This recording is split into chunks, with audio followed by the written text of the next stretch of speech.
शिव जी, स्वर्गीय मोहन जी की वसीयत तो आपने पढ़ ही ली है। उन्होंने अपनी जायदाद शिव और शक्ति आप दोनों में बराबर बांट दी है और साथ की अचल संपत्ति बेचकर उससे मिलने वाली रकम को भी आप दोनों में बराबर बांटने का जिक्र है इसमें। तो कल हम बाकी की फॉर्मेलिटीज पूरा कर लेते हैं। जी। तो मैं अब चलता हूँ। जी। नमस्कार। नमस्कार।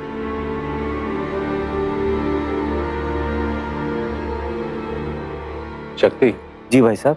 बाबूजी ने ये विल बनाई है तो कुछ सोच समझ कर ही बनाई होगी, लेकिन मुझे ये बंटवारा नहीं चाहिए। हम दो ही तो भाई हैं और कहते हैं ना कि बांटने से चीजें कम हो जाती हैं। और वैसे भी हमारे कोई औलाद तो है नहीं, हमारा जो भी कुछ है वो माधव का ही है। तो फिर इस बंटवारे का क्या मतलब? आप बिल्कुल सही कह रहे हैं भाई साहब, हमें ये बंटवारा नहीं चाहिए। बाबूजी के जाने के बाद आप ही हमारे माँ बाप हैं। मैं अपने पिता समान जेठ और माँ समान जेठानी से अलग नहीं होना चाहती।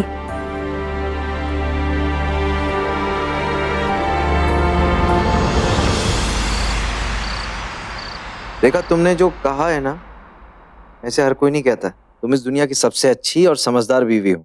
और क्या तुम्हें पता है कि तुम इस दुनिया के सबसे बेवकूफ पति हो? कल तुम अपने पूज्य भ्राताश्री से कहोगे कि हमें बंटवारा चाहिए। मगर क्यों? तुमने ही तो आज कहा था कि बंटवारा नहीं चाहिए, अब बोल रही हो बंटवारा चाहिए। हाथी के दांत खाने के अलग होते हैं और दिखाने के अलग। अगर मैं अपने मुंह से कुछ कहती तो बुरी बन जाती। बहू तो बहू होती है, लेकिन तुम चाहे जो भी कहो, भाई की बात का बुरा कोई नहीं मानेगा। अरे मेरे भोले बलम, बड़ा भाई छोटे भाई को हमेशा माफ कर देता है और मेरे भोले बनने में हम दोनों की भलाई, याद रखना। लेकिन रेखा, तुम एक बात क्यों नहीं समझ रही हो? मतलब बंटवारा होने के बाद हम लोग करेंगे क्या? मतलब अभी एक बिजनेस चल रहा है, भाई साहब उसको अच्छी तरह संभाल ले। बंटवारा होने के बाद कौन संभालेगा उसको? देखो, मैं भाई साहब की तरह दिन रात मेहनत तो नहीं कर सकता, और अपना माधु है, इस पूरे घर की इकलौती संतान है, सब कुछ उसी का तो है। कब तक? मैं पूछ रही हूँ कब तक? कल का क्या पता, अगर भगवान ने उन्हें भी एक संतान दे दी तो? अरे जितना दिमाग तुम्हारे भाई के पास है ना, उससे कई ज्यादा दिमाग मेरे पास है। लेकिन अरे ससुर जी ने तुम्हारे लिए कितना कुछ किया है, तुम भी अपने बेटे के लिए कुछ तो करो ना। तुम्हें अपने बेटे की चिंता नहीं है? अरे तो फिर हम अपना बिजनेस करेंगे, आगे बढ़ेंगे। हम अपना बिजनेस करेंगे, आगे बढ़ेंगे। समझा क्या? समझा नहीं अभी तक है, नाटक का चल हो रहा है। चल, कल स्कूल नहीं जाना? कैसी लगी मेरी एक्टिंग? बहुत बढ़िया बेटा, बहुत बढ़िया। चल सो जा। मेरा बेटा एक्टर बनेगा। सो जा, सो जा।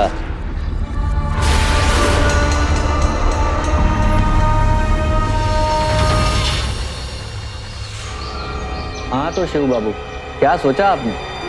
वकील साहब, बाबूजी का फैसला चाहे कुछ भी हो, लेकिन हम दोनों भाइयों ने फैसला वकील किया साहब, कि हम लोगों ने फैसला किया है कि हम बंटवारा चाहते हैं। भाई साहब, मेरी भी कुछ जिम्मेदारियां हैं। मैं आप पर कब तक निर्भर रहूंगा? मुझे भी कुछ करने का मौका दीजिए। मैं भी अपने पैरों में खड़ा होना चाहता हूं भाई साहब। और मैं जब तक घर से बाहर नहीं निकलूंगा, मुझे ठोकरें नहीं लगेंगी, तो मैं सीखूंगा कैसे? भाई साहब, आप समझ रहे हैं ना? समझ तो मुझे नहीं आ रहा है कि आप ऐसी बातें कैसे कर सकते हैं। रहने दो रेखा, शक्ति ठीक कह रहा है, उसको भी हक है तरक्की का। वकील साहब, जैसा शक्ति कह रहा है बिल्कुल वैसा ही होगा। हम बंटवारा करेंगे। ठीक है, आप अपना काम धंधा अलग करना चाहते हैं तो शौक से करिए, लेकिन मैं अपनी रसोई अलग नहीं करूंगी, क्योंकि रसोई का अलग होना मतलब परिवार का टूटना।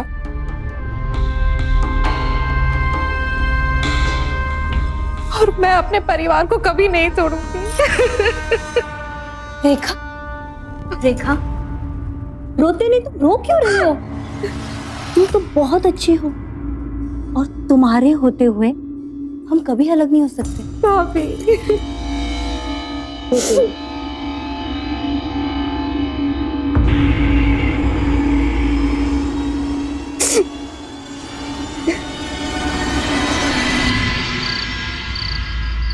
शोभा, मैं सोच रहा था कि अपने बाबूजी के मिठाई के काम को ही आगे बढ़ाते हैं।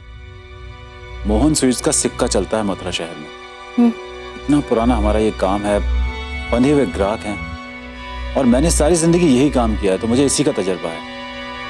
सोच रहा हूँ कि मोहन स्वीट्स को शिव मोहन स्वीट्स के नाम से आगे बढ़ा देता हूँ। और वो था ना अपना बाबूजी का पुराना हलवाई रामनाथ, वो मिला था, उससे बात हुई मेरी, वो भी हमारे साथ काम करने को तैयार। अरे वाह, ये तो सही फैसला किया आपने।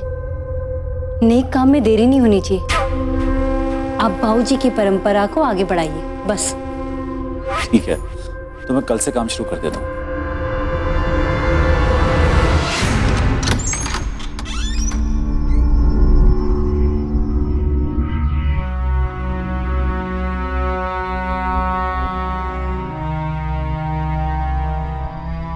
बाबूजी का मिठाइयों का इतना बड़ा बिजनेस है, उसके नाम का फायदा कोई और उठा ले जाएगा और तुम बस मोबाइल पर गेम खेलते रह जाओ।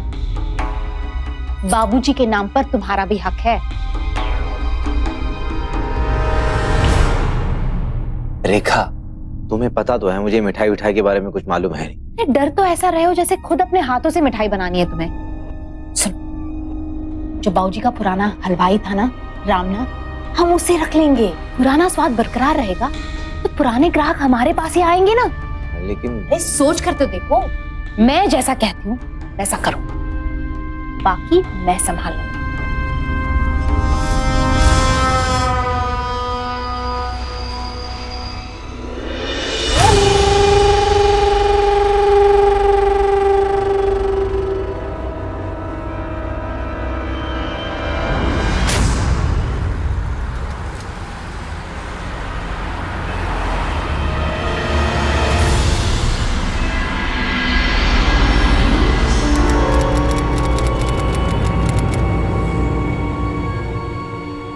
पंडित जी, पूजा की थाली सब बराबर है ना? हाँ हाँ हाँ।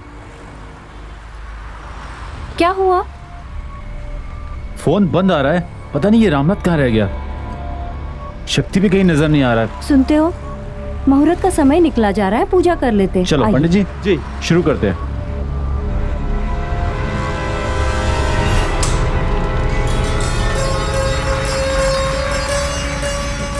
चलिए आरंभ करते हैं। ओम मंगलम भगवान विष्णु मंगलम गरुड़ध्वजम मंगलम कुंडली। लो, शक्ति भी आ गया। अरे पंडित जी प्रसाद देना। जी ये लीजिए। अरे वाह, अरे कहाँ रह गया था तू? भाई साहब आपकी नजरों के सामने ही थे, वो दिख रही है आपको सामने दुकान, उसी दुकान के मुहूर्त में। क्या शक्ति, अपने घर का मुहूर्त छोड़ के तू दूसरों के मुहूर्त में चला गया। खैर छोड़, प्रसाद खा मेरे हाथ से। भाई साहब एक सेकेंड, वो किसी दूसरे की दुकान का मुहूर्त नहीं है, वो हमारे खुद की दुकान का मुहूर्त है भाई साहब। बल्कि आपको मिठाई खानी चाहिए अपने छोटे भाई के हाथ से।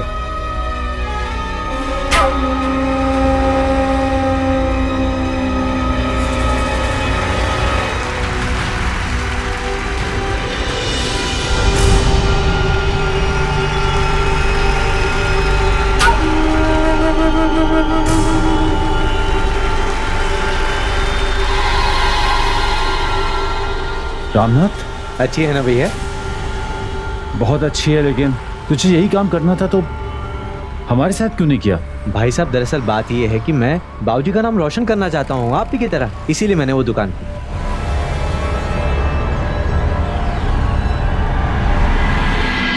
बड़ी दुखद बात है।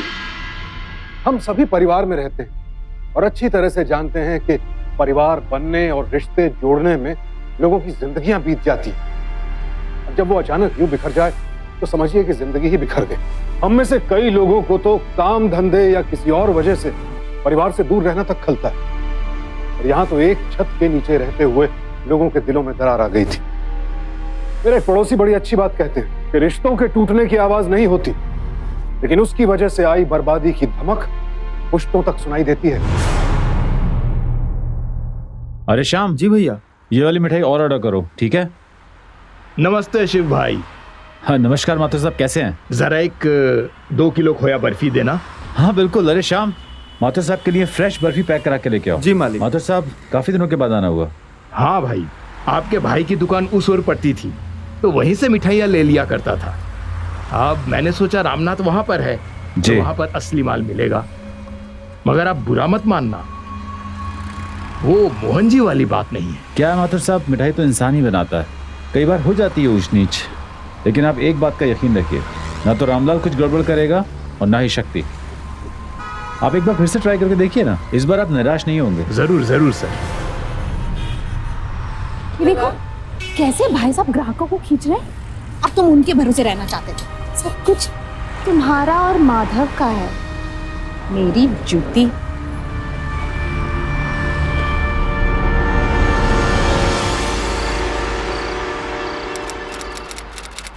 शक्ति, काम कैसे चल रहा है? ठीक है। एक बात बोलूं, बुरा तो नहीं मानोगे? देखो, तुम्हारा बड़ा भाई हूं इसलिए कह रहा हूं, धंधे पे थोड़ा ध्यान दो। माना कि तुम्हारे पास बहुत अच्छा हलवाई है, लेकिन क्वालिटी से कभी भी समझौता मत करना। वो क्या कहते हैं कि ग्राहक के कदम एक बार अगर दूसरी दुकान पे चले गए तो फिर लौटना बहुत ही मुश्किल हो जाता है। तजर्बे से बोल रहा हूँ। तो माथुर साहब आए थे, कह रहे थे कि बस भैया बहुत हो गया, प्लीज अब आप मुझे मत बताइए कि मुझे क्या करना है और क्या नहीं करना है। मैं सब जानता हूँ किस तरह आप अपनी दुकान पर बैठकर मेरे ग्राहकों को मेरे खिलाफ ही भड़काते हैं। अरे मैं क्यों? और जहां तक क्वालिटी की बात है ना, क्वालिटी में कोई कमी नहीं। कमी कहाँ पे आ रही है ये आप भी अच्छी तरह जानते हैं, और सब लोग। शक्ति, ये क्या हो गया तुम्हें? अरे दुकान क्या अलग हो गई, तुम्हारे तो तेवर ही बदल चुके हैं। बड़े भाई तुम्हारे भले के लिए कुछ कहना चाह रहे, तुम हो क्या? बहुत हो गया है, अब आप मत शुरू कीजिए। बड़े भैया मेरे बारे में क्या सोचते हैं मैं अच्छी तरह जानता हूँ, और आप क्या सोचती हैं ये भी अच्छी तरह जानता हूँ। जब तक मेरे पैसों और मेरी चीजों पर इनका अधिकार था, हक था, तब तक सब अच्छा चल रहा था। लेकिन जब से मैंने अपने बारे में सोचा है और अपने आप को अपने पैरों पे खड़ा करने के बारे में सोचा है, तब से इन्हें प्रॉब्लम है। अब बड़े भैया नहीं रहे, कंपटीटर हो गए मेरे। पापा, आप बड़ी मम्मी से ऐसा क्यों बात कर रहे हैं? चुप कर। तब से देख रहा हूँ बड़ी माँ बड़े पापा लगा रखा है, हम तो तेरे कुछ लगते ही नहीं है। सुनिए,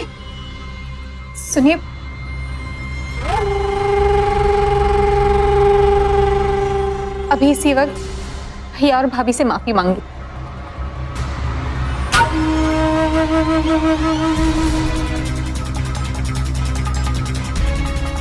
अरे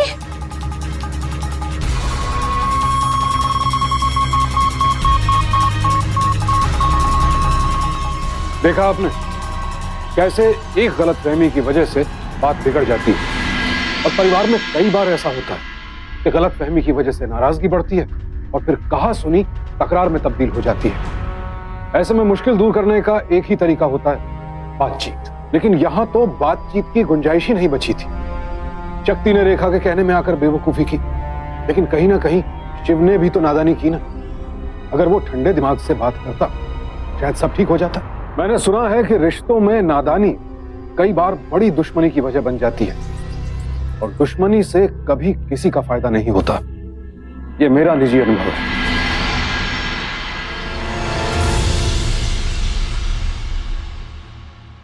अरे रेखा, तुम इतनी सुबह सुबह क्यों उठ गई? तुम्हें तो पता है कि सुबह की चाय मैं बनाती हूँ। हाँ देखो, कल गुस्से में जो कुछ भी हुआ ना, अच्छा नहीं हुआ। मुझे भी अफसोस है उस बात का, लेकिन तुम तो जानती हो कि ये घर है और घर में ये सब तो चलता ही रहता है। लेकिन सब कुछ जल्दी ठीक हो जाएगा। तुम देखना।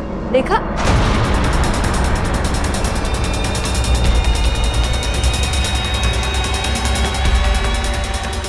दूसरा चूल्हा। हाँ भाभी, इन्होंने मुझे रसोई अलग करने को बोला है। क्या? हाँ भाभी, अब ये घर घर नहीं रहा। अब इस घर में एक दूसरा चूल्हा भी जलेगा।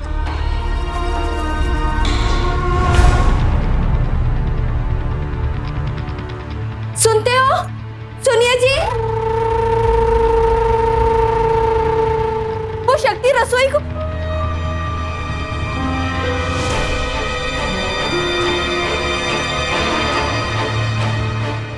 ए वर्मा। हाँ भैया जी। ये घर का आधा हिस्सा हमारा है। हाँ जी। जितनी जल्दी हो सके दीवार खड़ी करते हैं यहाँ पे, और घर की दीवार 9 फीट ऊंची होनी चाहिए। मैं नहीं चाहता किसी पराई की नजर पड़े हमारे घर पे। और जब तक दीवार नहीं हो जाती तब तक रस्सी बांध यहाँ पे। हाँ भैया जी। हो गया? हाँ हाँ हो गया, छोड़ दीजिए।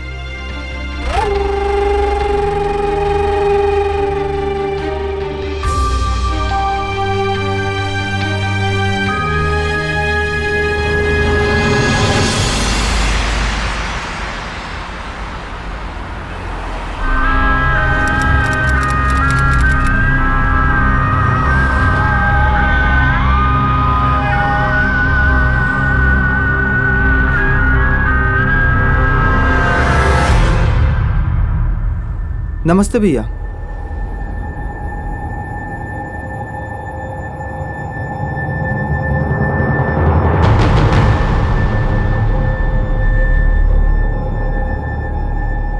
कैसे हो शक्ति बेटा, आज जल्दी आ गए?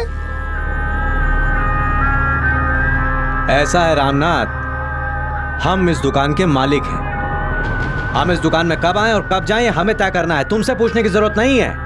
और हाँ, बेटे तो हम सिर्फ अपने बाप के हैं, तुम्हारे नहीं, तुम्हारे मालिक हैं। तो मालिक कहना सीखो। बेहतर है, जैसी आपकी मर्जी।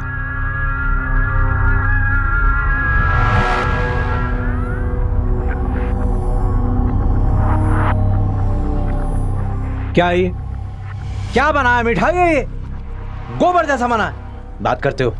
बाबूजी ने तुम्हें जिस रकम पे रखा था उससे 1.5 गुना ज्यादा रकम पे मैंने रखा है।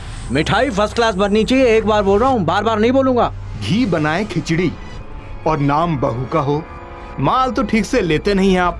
अरे कभी बाजार गए हैं? वो दलाल कमीशन के चक्कर में गलत माल सप्लाई कर देता है। शिव भैया को देखो, वो अपने हाथों से चुन चुन करके माल लाते हैं। अच्छा, गाते यहाँ की हो, बजाते वहां की हो। बस बस, बहुत हो गया भैया जी। आज बहुत टेढ़े हो रहे हो। आपके बाबूजी ने कभी हमसे अबे तबे नहीं कहा। अरे कर्म फूटे थे हमारे जो आपके यहाँ चले आए। अरे तो जाओ ना, रोका किसने है? जाओ उसी के पास जहाँ से मुंह उठा के आए थे। ठीक है, जा रहे हैं। जाओ जाओ। बड़े आए, बड़े आए। जाइए, जा रहे निकलिए अब। वहीं जाएंगे ना जहाँ से मुंह उठा के आए थे आप। जाइए।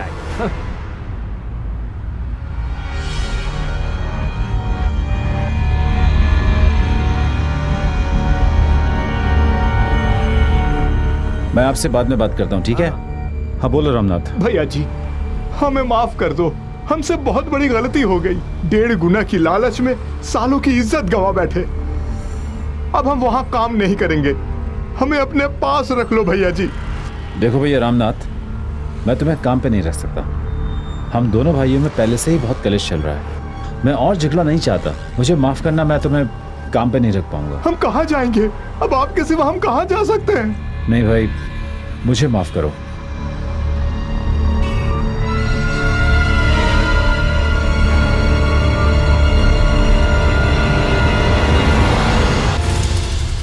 जैसे ही खाना देंगे ना, सबसे पहले खा लेना, ठीक है? खूब मजे कर। पापा जल्दी करो ना, लेट हो रहा है। बेटा कर रहा हूँ ना तेरे सामने। नई बाइक ले लो ना, पुरानी हो गई है। पुरानी हो गई है? बेटा पुराना तो तेरा बाप भी हो गया, बदल दे उसको। तेरे नाना ने लाख रुपए दहेज में लाके दिए थे ना जो। सुनो जी, मेरे पिताजी पर मत जाओ। तुम्हारे पिताजी ने तो लाखों छोड़े ना, ले लो नहीं खा।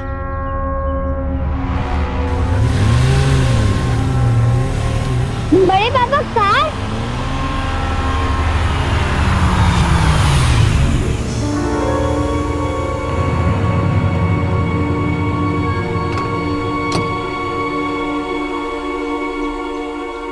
बड़े पापा ने एक कार।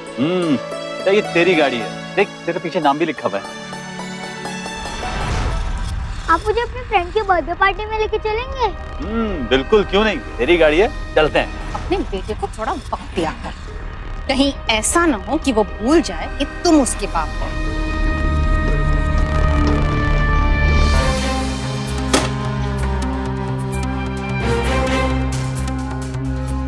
आ जाओ बेटा, चलो बाहर निकलो।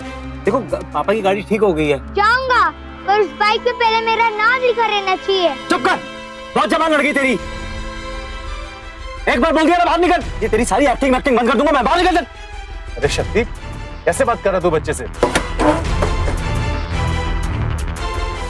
ये क्या बदतमीजी है? ये तो मुझे आपसे पूछना चाहिए भाई साहब कि क्या बदतमीजी है। आप मेरे बच्चे को मुझसे दूर करने में लगे हुए हैं। अरे अब भैया से किस तरह से बात कर रहे हैं? मेरा बच्चा? माधव सिर्फ तुम्हारा बच्चा है क्या? माधव इस परिवार का बच्चा है। तूने व्यापार बांटा, मैंने कुछ नहीं कहा। तूने घर को बांटा, मैंने कुछ नहीं कहा। अब क्या माधव को भी बांटेगा? भाई साहब ये घर बट चुका है अब। आप एक बात कान खोलकर सुन लीजिए, माधव मेरा बच्चा है। खुद का बच्चा तो पैदा कर नहीं सके, मेरे बच्चे पे नजर मार रहे हैं आप। शक्ति, बहुत हो गया भैया आपका बड़प्पन, अब मैं बर्दाश्त नहीं करने वाला। और हाँ, आइंदा मेरे माधव से थोड़ा दूर ही रहिएगा। के आसपास भटकने की जरूरत नहीं। सुनिए,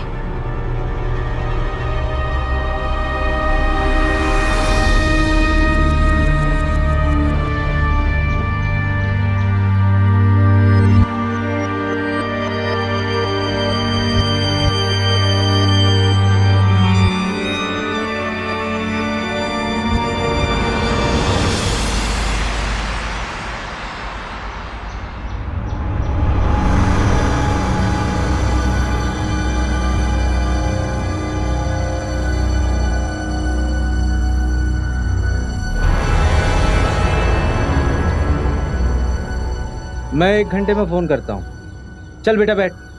क्या किया ये?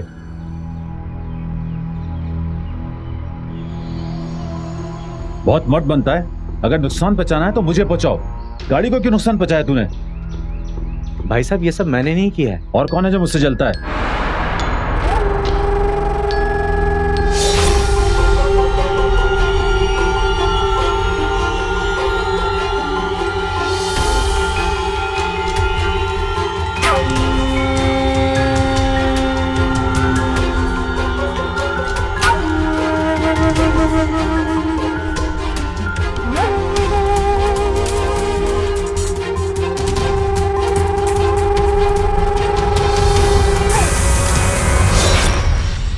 अरे जब मैंने आपको एक बार कह दिया कि ये सब मैंने नहीं किया तो नहीं किया ना।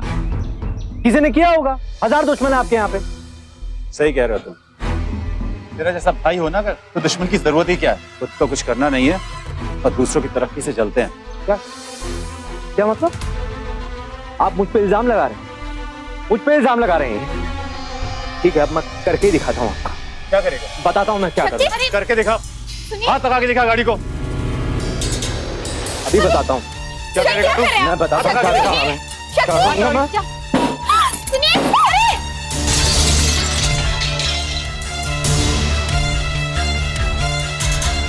आज से आपका और मेरा रिश्ता खत्म।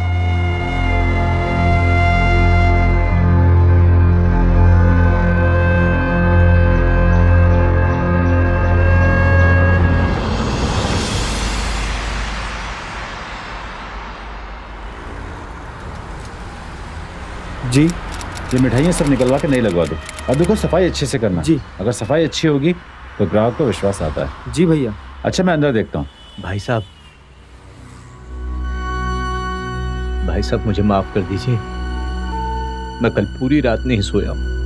मुझे समझ नहीं आ रहा है कि ये सब हो क्या रहा है। सब कुछ पहले अच्छा चल रहा था, मेरी बुद्धि फिर गई है भैया। मैं आपके अरे, पैर उठो। पड़ता हूँ।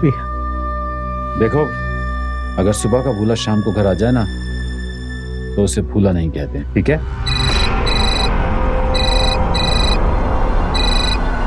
हेलो। भाई साहब बहुत गड़बड़ हो गई। माधव का एक्सीडेंट हो गया। क्या? कहाँ पर हो तुम? भाई साहब मैं वृंदावन बाईपास में राधे की टीले के पास खड़ी हूँ। आप प्लीज जल्दी से आ जाइए। अच्छा सुनिए, आप प्लीज उनको कुछ मत बताइएगा, पहले से ही बहुत परेशान है। ठीक है, तुम वहीं रुको, मैं आता हूँ। जी जी जल्दी आइए। शक्ति, देखो मुझे मिठाई का बहुत बड़ा ऑर्डर मिल रहा है, तुम दुकान संभालो, मैं भी आता हूँ। जी।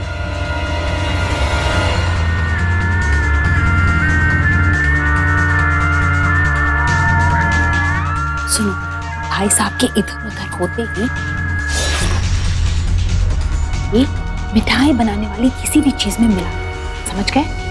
लेकिन इससे कोई मरेगा नहीं, बस बीमार पड़ जाएगा, जिससे भाई साहब की दुकान का नाम खराब हो जाएगा और फिर उसकी वजह से हमारी दुकान निकल पड़ेगी।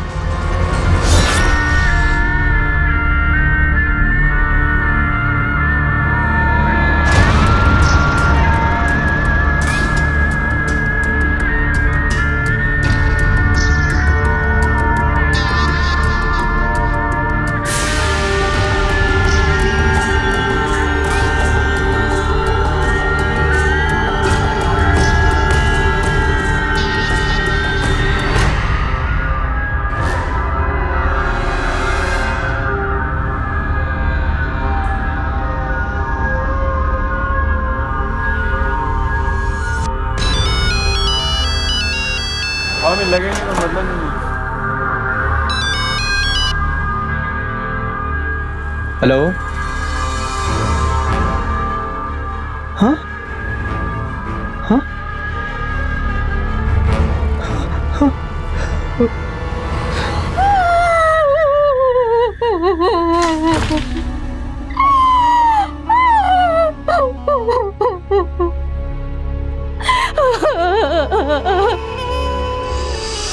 देखा, भगवान ने हमारी सारी मुश्किलें अपने आप ही दूर कर दी।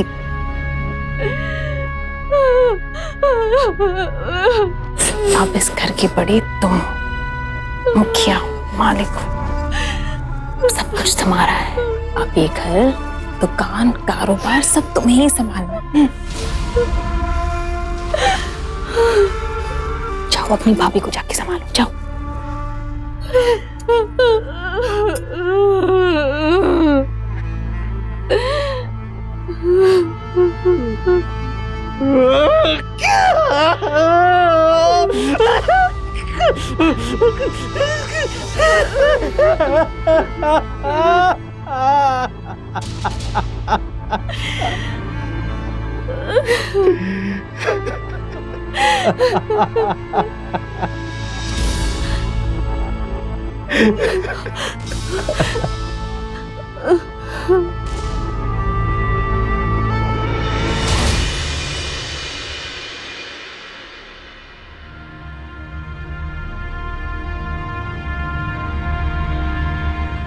बहू जी, हमको माफ कर दो। आज से हम शिव भैया की दुकान को छोड़कर कहीं नहीं जाएंगे। भाभी मुझे माफ कर दो। किसी के जाने के बाद उसकी कीमत मालूम चलती है। भैया के जाने के बाद ऐसा लगा जैसे सर से साया चला गया हो।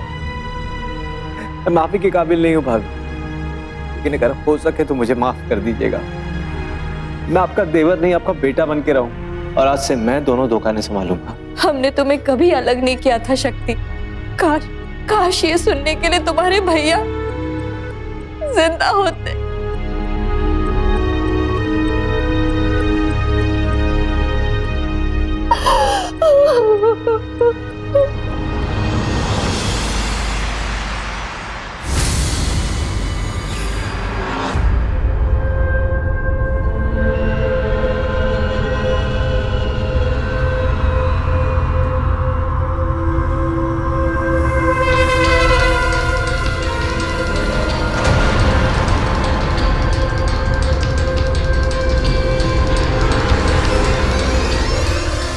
और खाओ, शांति से खाओ।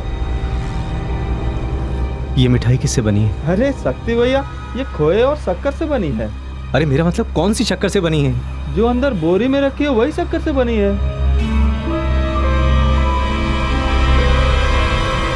भाई साहब, भाई साहब, भाई साहब, ये मिठाई मत खाइए, इसमें जहर है। ये मिठाई मत खाइए। इससे बीमार पड़ जाओगे आप लोग। मिठाई मत खाइए।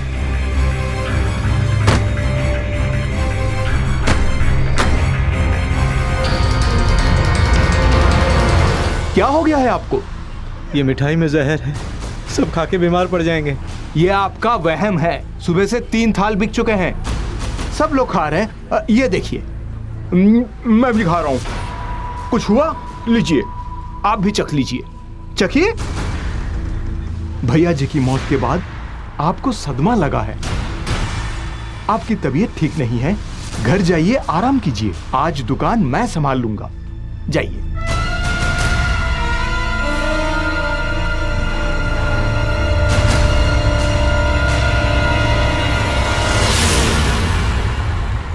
इससे कोई मरेगा नहीं, बस बीमार पड़ जाएगा, जिससे भाई साहब की दुकान का नाम खराब हो जाएगा।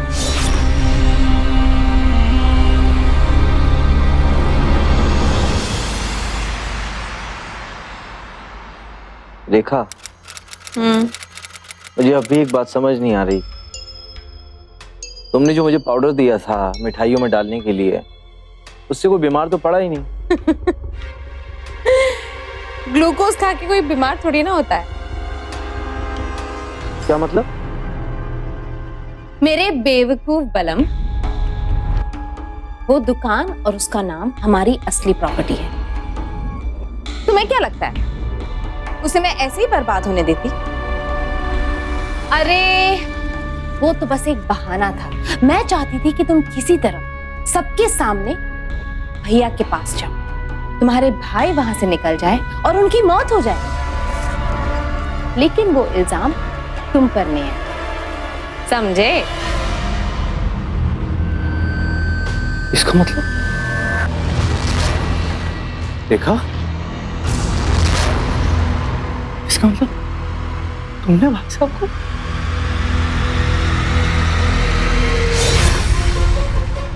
भाई साहब, भाई साहब। देखा, कहाँ है माधव? तुम हंस क्यों रही हो? कोई मजाक का वक्त नहीं है, मैं बहुत परेशान हूँ। क्या हुआ? माधव कहाँ है? बताती क्यों नहीं? अभी तक कुछ हुआ नहीं है, लेकिन होने वाला है। वो माधव के साथ नहीं, उसके बड़े पापा के साथ। क्या?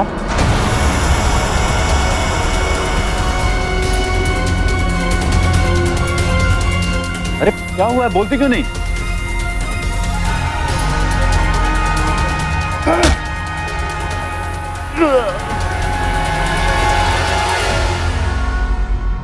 ये लो, और कुछ दिनों के लिए यहाँ से दफा हो जाओ।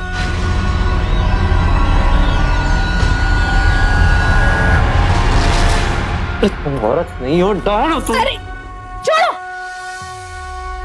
ये सब मैंने हमारे फायदे के लिए किया। क्या मैं जिंदगी भर छोटी बहू बनकर रह जाती? कभी नहीं। और मेरे साथ ज्यादा होशियारी करने की कोशिश मत करना। तुम्हारे भाई को मैंने ठिकाने लगाया है, तुम्हें भी लगा सकती हूँ, समझे? मुझे सब कुछ चाहिए, सब कुछ।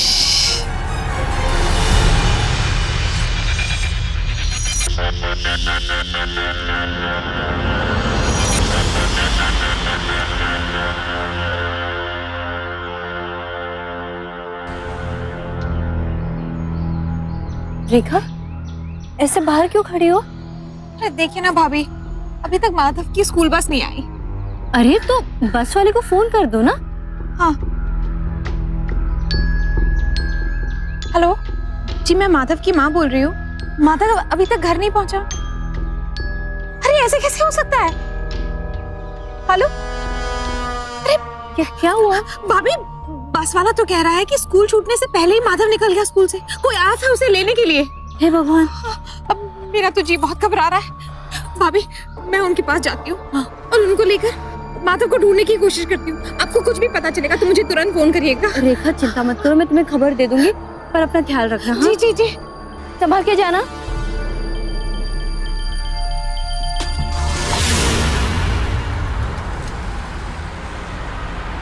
सुनिए, माधव स्कूल से नहीं आया है, कोई उसे स्कूल से लेकर गया है। मेरा दिल बहुत घबरा रहा है। चलिए उसे ढूंढते, चलिए ना। हाँ, तुम चिंता मत करो। शाम दुकान संभाल। हाँ भैया, मैं आता हूँ। पता नहीं कहाँ होगा मेरा बेटा। तू चिंता क्यों कर रही है? माधव मिल जाएगा ना, हम लोग पुलिस के पास जाएंगे। हा? चिंता मत कर। शक्ति, हेलो, पुलिस के पास जा रहे हो? माधव की जान जा रही है तो घर वापस लौट जाओ। कौन बोल रहा है? मैं कौन है ये छोड़ो। 2 घंटे में 4 लाख रुपए लेकर बरसाने रोड पर बरगद के पेड़ के पास मिलो। हाँ, हेलो। क्या हो गया? क्या हुआ? शक्ति, किसी ने हमारे बच्चे को अगवा कर लिया है। 4 लाख रुपए मांग रहे हैं और उसे जान से मारने की धमकी दी है। अब क्या करेंगे हम? तू चिंता मत कर, माधव को कोई हाथ नहीं लगा सकता। हम लोग अभी पुलिस के पास जाके रिपोर्ट लिखवाते हैं। चल चल।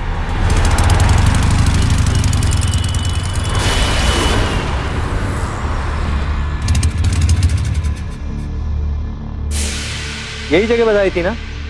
हाँ, बोला था बरगद के पेड़ के नीचे। लेकिन यहाँ तो कोई दिख ही नहीं रहा। कौन है? हाँ, कहाँ हो तुम? मेरा बेटा कहाँ है? हम पैसे लेकर आए हैं। सब गड़बड़ हो गई है। यहाँ आते वक्त तुम्हारे लड़के ने गाड़ी से निकलने की कोशिश की, जिसकी वजह से उसका एक्सीडेंट हो गया और वो मर गया है। क्या? उसकी लाश तुम्हारे घर पे पहुंचा दी गई है। क्या हुआ? क्या हो गया? क्या हुआ माधव के साथ?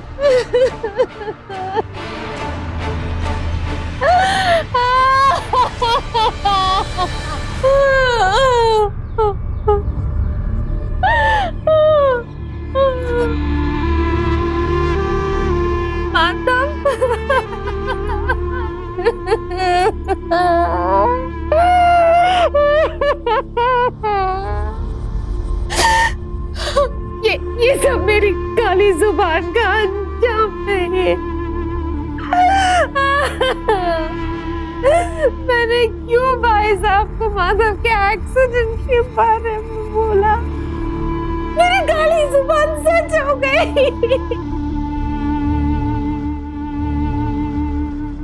मैंने भाई साहब को माधव के एक्सीडेंट के बहाने बुलाया था और उनको कत्ल करवाया।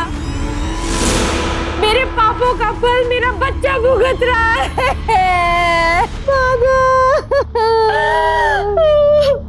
अपने पापों का फल इंसान खुद ही भुगतता है। चल बेटा माधव, उठ जा।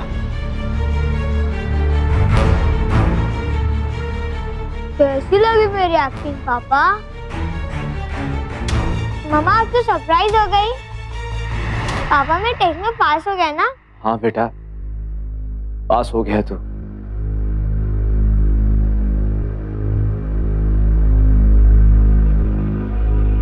ये सब कुछ तुमने किया है? ये सब तुम्हारा किया कराया है?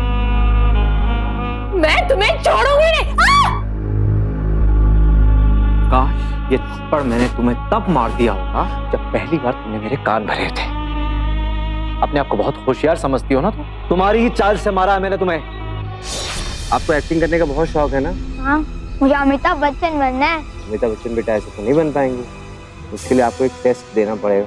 कैसे टेस्ट? चल बेटा, हम एक एक्टिंग का खेल खेलते हैं। हम ना मम्मी को बुद्धू बनाते हैं। अगर मम्मी बुद्धू बन गई तो आप टेस्ट में पास। माधव के स्कूल जाकर मैं खुद उसको लेकर आया था छुट्टी से पहले। मैंने ही रामनाथ भाई से फोन करवाया था तुम्हें।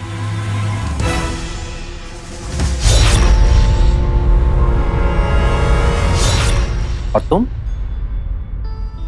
अपनी जाल में खुद फंस गई। अरेस्ट कर लो इसे। छोड़ो मुझे। माधव, माधव।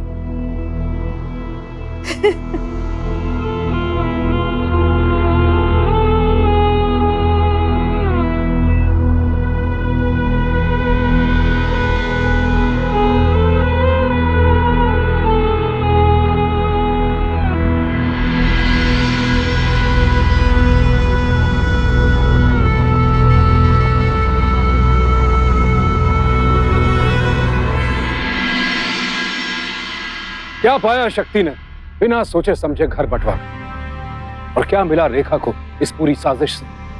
न पति, न बेटा, और ना वो पैसा जिसके लिए उसने ये सब कुछ किया। कुछ मिला तो बस शिव की हत्या के आरोप में 14 साल की सजा। अपने सपने वो सजा नहीं पाई, उल्टे एक बसा बसाया परिवार उजड़ गया। अब कैसे परवरिश होगी माधव? उसकी ताई उसे ठीक से पाल पाएगी या नहीं, ये अलग बात है, लेकिन क्या वो जिंदगी भर अपनी माँ के किए को भूल पाएगा? शक्ति अपने भाई की दुकान संभाल लेगा, लेकिन क्या वो जिंदगी भर इस हादसे से उबर पाएगा? बात सीधी सी है कि हम जो कुछ भी करते हैं वो एक ना एक दिन लौट कर जरूर आता है। अगर हम ये समझ लें कि बुरी करनी का फल यहीं इसी दुनिया में भुगतना पड़ता है, तो यकीन मानिए अपराध लगभग खत्म हो जाएगा। अपने भीतर पल रहे लालच के राक्षस से रहे सावधान, क्योंकि सावधानी आपकी तो सुरक्षा आप लोग। सावधान इंडिया। तो सावधान